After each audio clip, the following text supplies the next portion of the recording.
Zo nu iedereen mij niet alleen kan horen, maar hopelijk ook kan begrijpen, heet ik u van harte welkom op deze webinar over duurzame voedselsystemen om de uitdagingen van de 21e eeuw aan te gaan. Die wordt georganiseerd door de Coalitie tegen de Honger. Die coalitie is een netwerk van Belgische NGO's die werken rond het recht op voedsel. De coalitie werd opgericht in 2002 en richt zich vooral op de beïnvloeding van het Belgisch beleid ontwikkelingssamenwerking. Het is ons doel dat op Belgisch en Europees niveau de internationale samenwerking prioritair duurzame familiale landbouw ondersteunt en de agro-ecologische transitie naar duurzame voedselsystemen om het recht op voedsel te realiseren. We willen ook de coherentie van het beleid verhogen ten gunste van ontwikkeling. Want er is heel wat beleid in andere sectoren, zoals handel of financiën, dat een impact heeft op voedselsoevereiniteit in het globale zuiden. We willen ook het debat stimuleren tussen verschillende actoren van de Belgische ontwikkelingssamenwerking over voedselsoevereiniteit en voedselzekerheid. Daarbij vertrekken we steeds van de visie en de benaderingen van de boerenorganisaties uit het zuiden, waar we nauw samenwerken. We pleiten ervoor dat rechtendragers zoals boeren, landarbeiders en rurale gemeenschappen een rol hebben in het uitwerken van het beleid rond voedselsystemen en in de uitvoering en de evaluatie van programma's van internationale donoren. Volgende slide. De coalitie tegen de honger telt nu 22 leden. Die zijn actief in verschillende werkgroepen die studiewerk verrichten, emblematische cases documenteren en beleidsaanbevelingen voorbereiden, die dan worden gevalideerd in de plenaire vergadering. Een van de werkgroepen focust op duurzame voedselsystemen en wij namen het initiatief om deze webinar te organiseren. Want de COVID-19-crisis, economische en genderongelijkheid, toenemende honger, opwarming van de aarde, verlies aan biodiversiteit, arbeidsomstandigheden, migratiestromen enzovoort, zorgen ervoor dat voedselsystemen op een kruispunt staan van vele uitdagingen. Die voedselsystemen zijn in toenemende mate geïndustrialiseerd en geglobaliseerd geraakt en botsen steeds meer tegen sociale en ecologische grenzen. Wereldwijd groeit het besef dat het anders moet. Dat onze voedselsystemen niet dringend aan een grondige transformatie toe zijn om niet langer deel te zijn van de problemen, maar bij te dragen aan de oplossingen van die systeemcrisissen. Voedselsystemen staan de laatste jaren dan ook hoog op de internationale agenda en er zijn enkele hoopvolle signalen. Het High-Level Panel of Experts van het Comité voor Voedselzekerheid schoof agroecologie naar voren als enige benadering om voedselsystemen echt te transformeren. Antonio Guterres riep op tot een VN-top over voedselsystemen, die in september plaatsvond. De Europese Commissie lanceerde haar Farm to Fork Strategy en onze minister van Ontwikkelingssamenwerking, Meriam Kitir, trok ook de kaart van duurzame voedselsystemen in haar beleidsverklaring. Helaas zien we ook heel wat verontrustende tendensen de kop opsteken. Binnen de VN-instellingen en in het globale bestuur van voedselsystemen wordt het multilateralisme meer en meer vervangen door een multi-stakeholder-benadering. De VN-voedseltop was daar een voorbeeld van.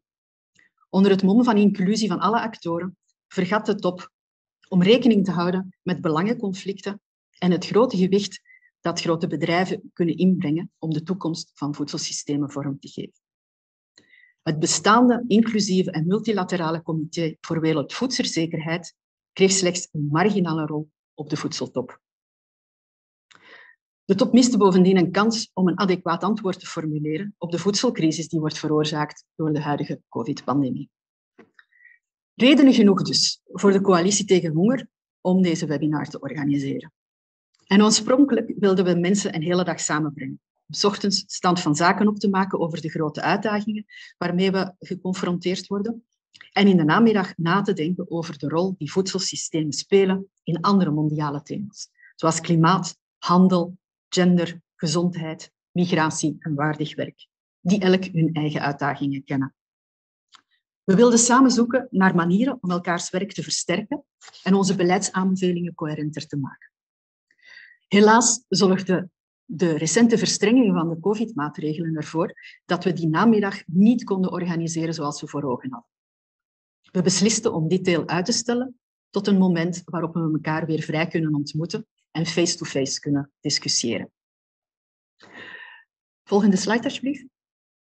Het ochtendprogramma is behouden En dat bestaat uit 3 delen.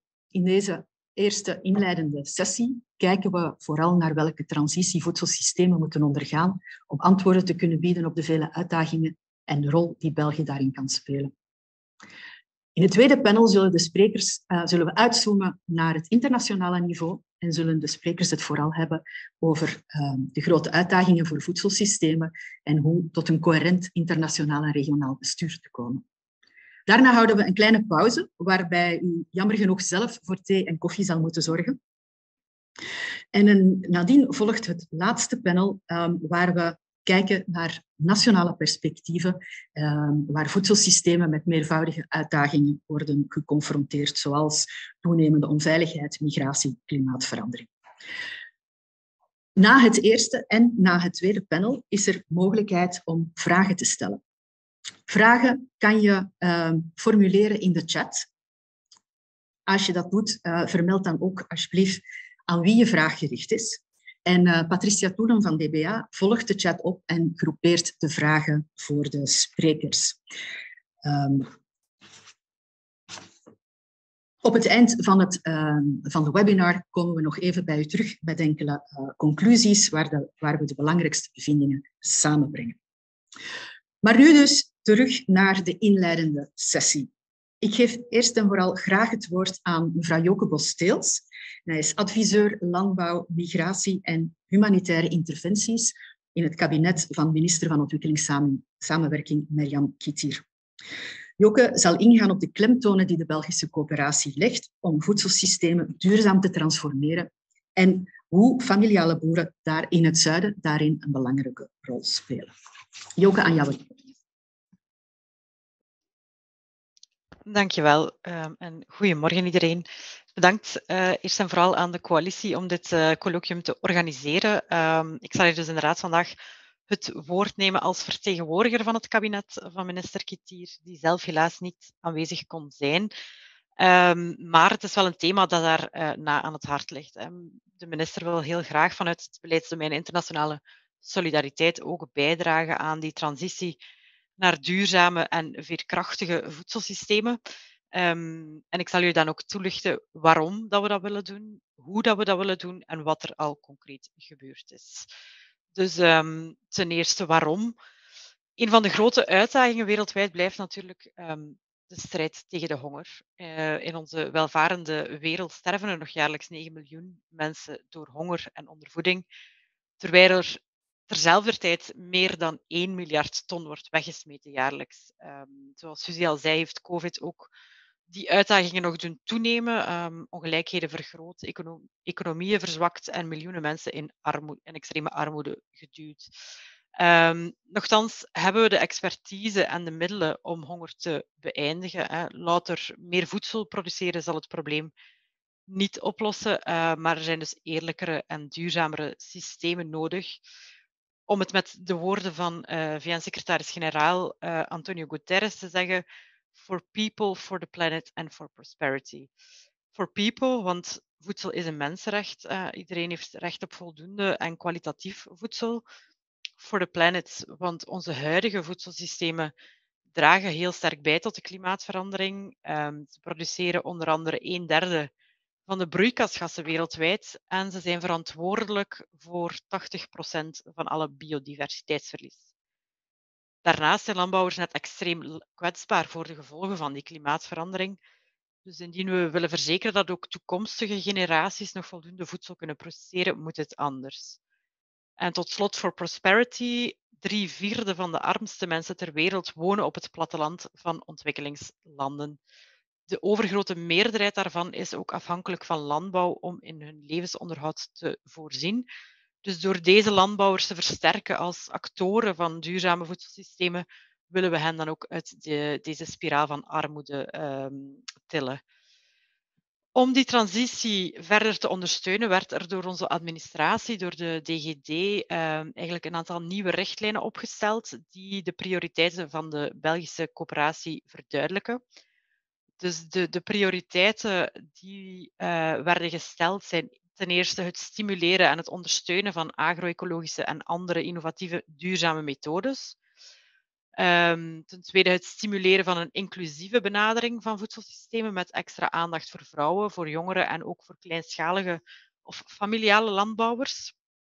Ten derde de toegang tot gezonde, kwalitatieve en betaalbare voeding verhogen. Het versterken van een gunstige, faciliterende omgeving voor die transitie naar duurzame voedselsystemen. Het inzetten op onderzoek, verbeteren van kennis en toegang tot innovatie. En tot slot ook bijzondere aandacht voor het opbouwen van de weerbaarheid en de veerkracht van landbouwers bij humanitaire acties in het kader van de Nexus.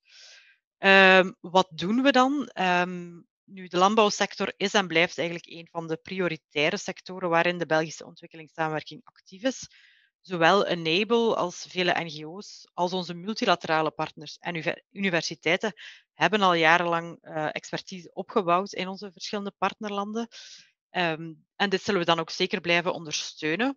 Zoals jullie weten werden dit jaar de partnerschappen met onze multilaterale organisaties vernieuwd, waaronder de FAO, het CGIAR en het Wereldvoedselagentschap. Waarbij onder andere de jaarlijkse bijdrage aan de CGIAR significant werd verhoogd. Volgend jaar zullen dan ook de nieuwe NGO-programma's goedgekeurd worden en in de komende maanden zullen er ook nieuwe bilaterale overeenkomsten worden afgesloten. De minister was begin deze maand nog op bezoek in Congo, waar we ook dus de ambitie hebben om het landbouwpartnerschap met de bevolking verder te zetten. Ik wil echter van de gelegenheid nog eventjes gebruik maken om één concrete realisatie toe te lichten, en dat is het klimaatpartnerschap in de Sahel. In Burkina Faso bijvoorbeeld zijn er meer dan 2 miljoen mensen afhankelijk van voedselhulp op het einde van het droogseizoen elk jaar. En dat jaarlijks drama riskeert eigenlijk nog erger te worden, omdat het regenseizoen steeds onvoorspelbaarder wordt. Dus het zijn de meest kwetsbaren die nu al de sterkste gevolgen dragen van die klimaatverandering. En de verwoestijning legt eigenlijk een heel grote druk op de voedselzekerheid. Boeren kunnen hun land niet meer bewerken, leidt tot ernstige voedseltekorten. En meer dan 7 miljoen mensen in de regio weten eigenlijk niet waar hun volgende maaltijd vandaan zal komen. En dat is dan ook de reden dat minister Kitier in de eerste maanden na haar aanstelling de belangrijke beslissing nam om in te zetten op die klimaatuitdagingen in de Sahel. Op haar instructie zal dus Enable de volgende 5 jaar daar 40.000 hectare land herstellen. Dus in Mali, Niger, Senegal en Burkina Faso. Minstens 650.000 mensen zullen geholpen worden met de actie en er wordt een budget van 50 miljoen euro voorzien.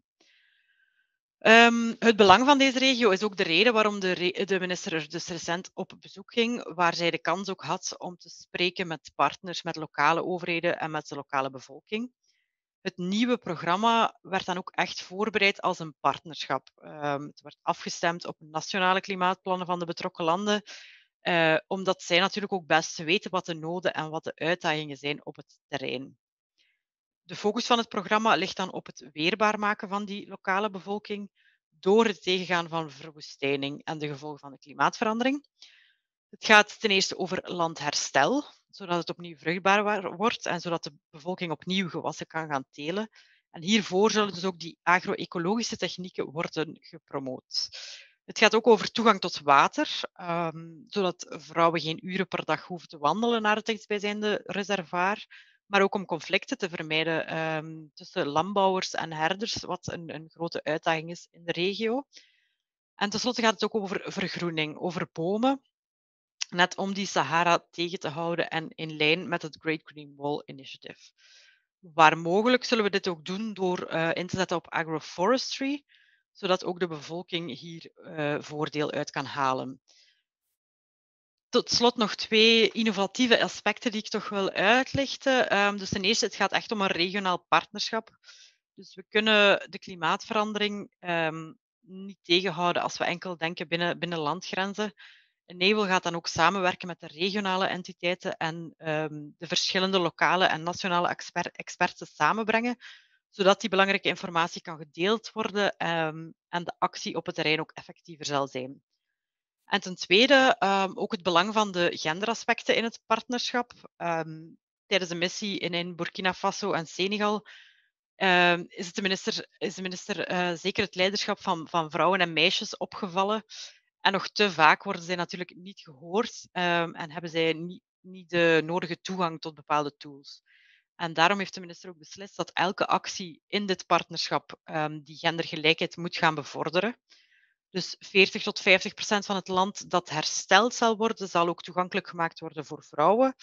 En de helft van de kleinschalige landbouwers die ondersteund zullen worden door de agro-ecologische technieken in Senegal, zullen ook vrouwen zijn. Het partnerschap werd dus recent aangekondigd. Het werk op het terrein zal begin volgend jaar starten. Ik kijk alvast uit naar de eerste resultaten van het project en ik hoop jullie daar dan ook te gepaste tijden meer over te kunnen vertellen. Dank je wel. Dank je wel, Joke, voor deze heldere uiteenzetting. Ik onthoud alvast dat er heel wat focus zit binnen het Belgisch ontwikkelingssamenwerkingsbeleid, niet alleen op die duurzame landbouw, maar dat binnen die duurzame landbouw ook heel erg naar de rol van vrouwen en de positie van vrouwen wordt gekeken. Ik denk dat dat een zeer belangrijke en noodzakelijke activiteit is. Onze volgende spreker is François Grenade. Hij is beleidsmedewerker bij LDP en ook de trekker van de werkgroep Duurzame Voedselsystemen binnen de Coalitie tegen de Honger. En hij zal ons uitleggen welke transformatie van voedselsystemen er volgens ons nodig is om een antwoord te bieden op de vele uitdagingen waarmee die voedselsystemen geconfronteerd worden. François, over naar jou.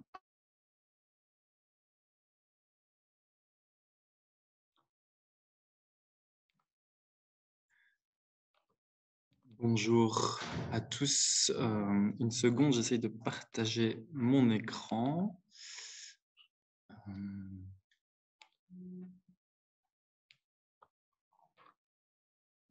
Est-ce que vous voyez ma présentation? Oui. Très bien.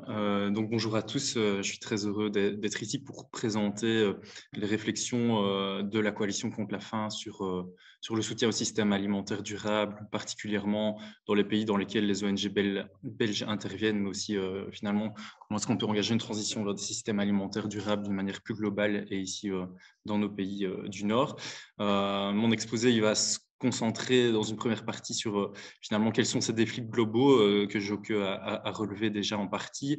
Ensuite, on va travailler sur quelle est finalement cette transformation que nous souhaitons. Et puis nous reviendrons en dernière étape sur finalement quelles sont les avancées au sein des politiques belges de coopération au développement. Alors les défis, je les ai regroupés en trois grandes catégories. Le premier défi, c'est le défi nutritionnel. Ça faisait déjà quelques années que la faim ne diminuait plus et même qu'elle augmentait légèrement. Et depuis la pandémie de Covid-19, c'est une explosion de la faim avec 120 millions de personnes supplémentaires en 2019 et 2020 qui souffrent de la faim. Et ça leur fait au total une personne sur 10 qui est sous-alimentée. Et en sachant que la sous-alimentation n'est qu'une des formes de la malnutrition, il faut aussi rajouter les carences alimentaires, il faut aussi ajouter le surpoids et l'obésité qui sont aussi des problèmes qui sont en forte augmentation. Et finalement, en fait, les questions de malnutrition sont un enjeu de santé publique mondiale extrêmement important. Alors, lié à cet enjeu de santé, il y a aussi l'enjeu de la pauvreté et des inégalités. La FAO nous rappelait dans son rapport l'année passée que en fait, 3 milliards de personnes sont tout simplement trop pauvres pour accéder à une alimentation qui soit saine, nutritive et diversifiée. Et donc, en fait, on ne peut séparer la question de la malnutrition de la question importante de la pauvreté et donc du défi, on va dire, socio-économique. Le deuxième grand défi, le défi de la réduction des inégalités. Hier est sorti un nouveau rapport sur les inégalités mondiales qui montrait qu'en fait les 10% les plus riches de la population concentrent 76% des richesses et captent 52% des revenus. On voit les petits bâtons bleus qui sont la partie qui est captée par les 50% les plus pauvres, donc 2% des richesses et 8% du revenu. Ils ont aussi calculé les émissions de gaz à effet de serre. Il faut savoir que les 10% les plus riches émettent 48% des émissions de gaz à effet de serre. Donc, on voit qu'il y a un vrai problème d'inégalité au niveau général dans lequel, en fait, les systèmes alimentaires s'inscrivent. La faim est avant tout un problème de pauvreté. Et au sein même des systèmes alimentaires, il y a aussi des inégalités qui sont assez extrêmes, avec une extrême concentration de certains secteurs au sein des systèmes alimentaires. On peut parler en amont de la production des engrais, des pesticides, des semences, mais aussi des outils mécaniques et de plus en plus des outils digitaux, qui est un peu le nouvel Eldorado des agro-industries. On peut aussi parler du commerce des matières premières, de la grande distribution et de la transformation. Tous ces secteurs sont extrêmement concentrés et en fait peuvent capter une grosse partie de la valeur ajoutée des systèmes alimentaires. Et ils peuvent aussi, ils ont un poids aussi très important pour définir l'avenir des systèmes alimentaires. Et face à ça, on a 500 millions d'exploitations agricoles, dont 475 millions qui font moins de 2 hectares et qui en fait se retrouvent dans des situations très précaires et souvent dans des situations d'extrême pauvreté et de sous-alimentation. Le troisième grand défi, c'est évidemment, on en a parlé, hein, le défi environnemental. Sur la gauche de votre écran, vous pouvez voir ce qu'on appelle les limites de la planète. En fait, c'est plutôt les scientifiques ont calculé un espace au sein duquel l'humanité pourrait évoluer de manière sécurisée. C'est l'espace bleu. Et on voit en fait que toute une série de ces limites sont dépassées. Et ce qui est intéressant, c'était une étude de 2017 qui montrait en fait quelle est la part de l'agriculture dans le dépassement de ces différentes limites. Et là, c'est l'espace assuré et les pourcentages que vous voyez. Et en fait, on voit que aujourd'hui, la prépondérance en fait de l'agriculture dans le dépassement de ces limites, aussi bien sur les flux biochimiques, donc on parle des cycles de l'azote et du phosphore, sur la perte de biodiversité dont on a parlé, sur les questions de déforestation, 80% de la déforestation, en partie sur les changements climatiques et sur l'usage de l'eau douce. Pour revenir plus précisément sur ces changements climatiques, hein, là on parle de 24%, Yoke a parlé d'un tiers, donc c'est vrai que quand on parle des systèmes alimentaires, on parle plutôt de 29 à 33% d'émissions de gaz à effet de serre.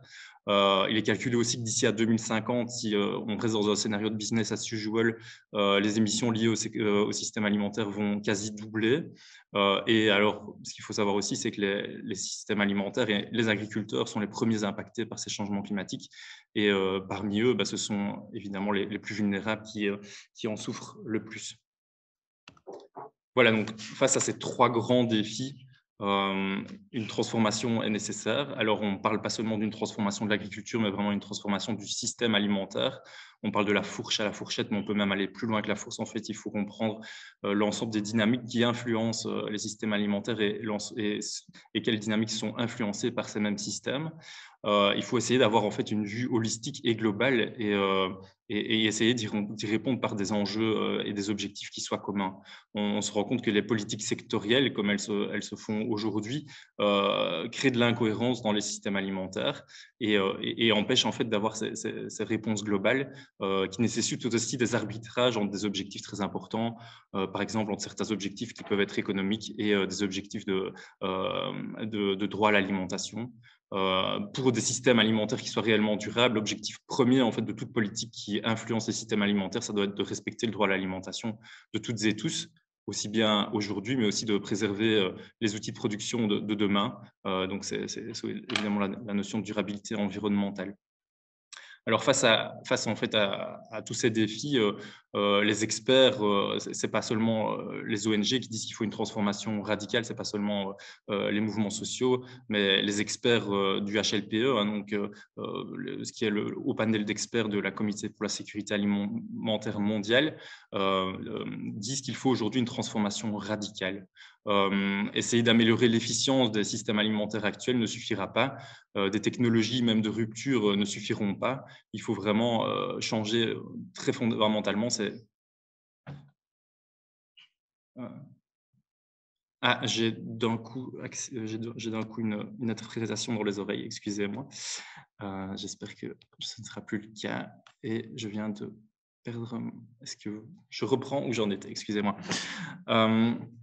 Donc voilà, et alors ce même panel d'experts, il dit, comme le disait d'ailleurs Suzy tout à l'heure, qu'en fait les initiatives agroécologiques sont de bons exemples de transformation radicale des systèmes alimentaires.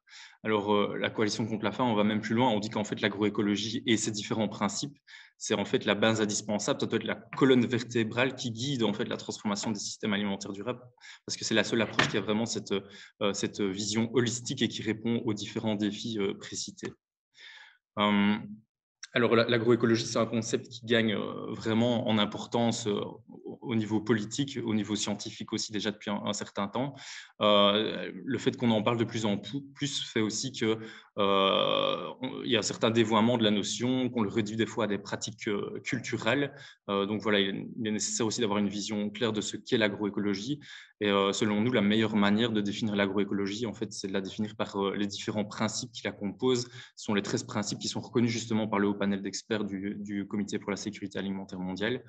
Je ne vais pas revenir en détail sur chacun, mais il y a des principes qui concernent vraiment l'amélioration de l'efficacité des ressources pour améliorer le recyclage, réduire les intrants externes pour renforcer l'autonomie des exploitations.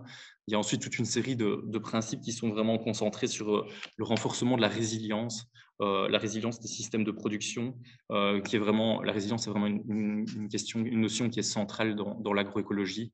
Donc on parle ici de santé du sol, de santé animale, mais aussi de préservation de la biodiversité au sein des systèmes de production, diversité des ressources culturelles, mais aussi biodiversité des autres espèces. C'est aussi améliorer les synergies pour essayer de travailler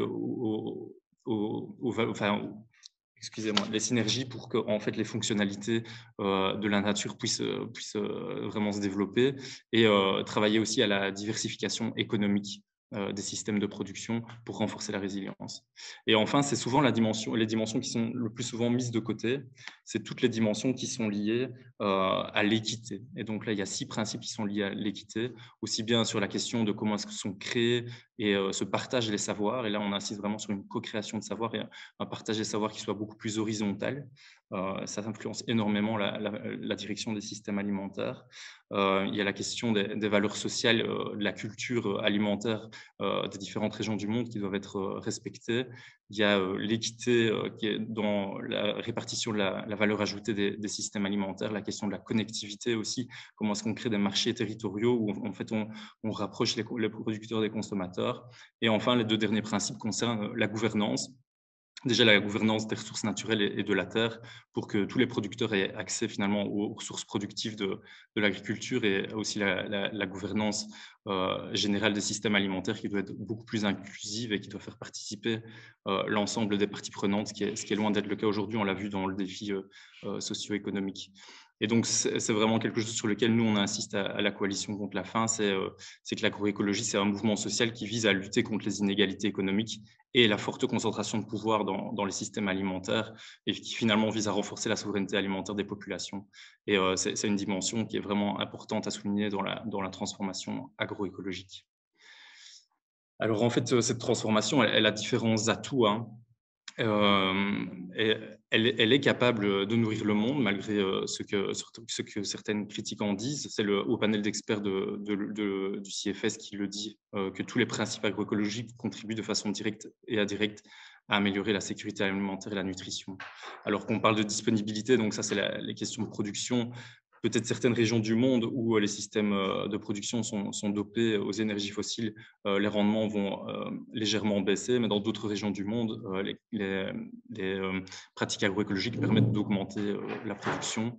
Les questions d'accessibilité sont très claires, sont très clairement en faveur de l'agroécologie. La stabilité, donc c'est la question de la résilience. J'ai insisté sur l'importance de la résilience dans l'agroécologie. Cette diversification dans la production, elle permet aussi une meilleure utilisation de la nourriture et donc des régimes beaucoup plus sains et plus diversifiés. Il y a 2 nouvelles dimensions de la sécurité alimentaire qui sont aujourd'hui poussées par notamment au panel d'experts, mais aussi par beaucoup d'autres acteurs. C'est la question de l'agentivité, donc comment est-ce que finalement les communautés peuvent peser dans la gouvernance des systèmes alimentaires. Et donc ça, c'est évidemment très important et l'agroécologie renforce cette agentivité. Et il y a aussi la question de la durabilité qui évidemment est au centre du concept. Donc, clairement, l'agroécologie renforce la sécurité alimentaire et nutritionnelle, mais pas que. Ça participe à de nombreux objectifs de développement durable et ça participe aussi aux grands enjeux environnementaux d'aujourd'hui. Un dernier mot là-dessus, c'est en fait la spécificité de l'approche agroécologique.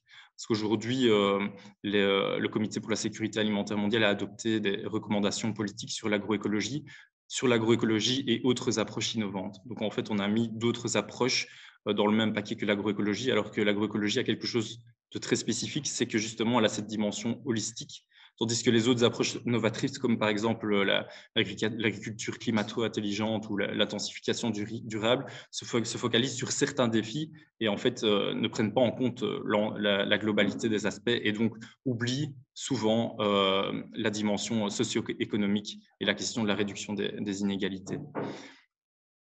Voilà, alors mon dernier slide revient un petit peu plus sur les questions sur les politiques belges de coopération et développement. Est-ce qu'elles favorisent aujourd'hui la transition agroécologique? Donc, on a entendu avec Joke qu'il y a énormément de signaux positifs qui sont venus ces derniers temps. Il faut savoir que jusque 2020, il y avait très peu d'intérêt et de soutien à la transition agroécologique et même de manière plus générale à la sécurité alimentaire. Mais c'est vrai qu'avec la nouvelle législature et l'arrivée de Madame Kittir, on a eu un accord de gouvernement qui était très positif. Il y a des engagements très clairs pour soutenir l'agroécologie dans les programmes bilatéraux, dans la recherche, mais aussi de porter la voix de l'agroécologie dans certains espaces internationaux. Il y a aussi la confirmation que 15% de l'aide au développement irait à l'agriculture et la sécurité alimentaire. Et comme Joke l'a expliqué, on a maintenant des nouvelles lignes directrices qui sont favorables à l'agroécologie. Cependant, on peut encore aller plus loin. Ce qui nous semble essentiel aujourd'hui, c'est d'adopter une méthodologie commune et claire sur qu'est-ce que c'est l'agroécologie et comment est-ce qu'on peut l'accompagner. Parce que vu que le concept reste pour beaucoup d'acteurs assez flou, il est très facile après de dire que tel ou tel projet promeut l'agroécologie sans vraiment porter l'ensemble de ces principes, ce qui nous semble très important. La Belgique peut également aller plus loin en s'engageant financièrement dans la campagne qu'on avait menée. On demandait un doublement des financements pour l'agroécologie. Et enfin, pour aller plus loin, il faut aussi une cohérence entre les différents outils de la coopération. Si on a des projets bilatéraux qui favorisent l'agroécologie, il faut veiller dans nos financements multilatéraux à ce que ce soit fait partout, notamment dans les financements à la Banque mondiale. Il y a aussi certains outils comme Bio qui doivent aussi se mettre en harmonie avec ce soutien. Et puis, de manière plus générale, la cohérence des politiques belges et européennes pour le développement et pour des systèmes alimentaires durables. Voilà, merci. Suzy, je te redonne la parole. Dankjewel, François, voor deze duidelijke uiteenzettingen en om ons nog eens mee te nemen in het verhaal, om duidelijk uit te leggen tegen welke belangrijke sociale en ecologische grenzen voedselsystemen lopen en waarom de principes van agroecologie zo belangrijk zijn en echt als ruggengraat moeten dienen om tot een transformatie van voedselsystemen te komen die zowel sociaal rechtvaardig als ecologisch duurzaam is.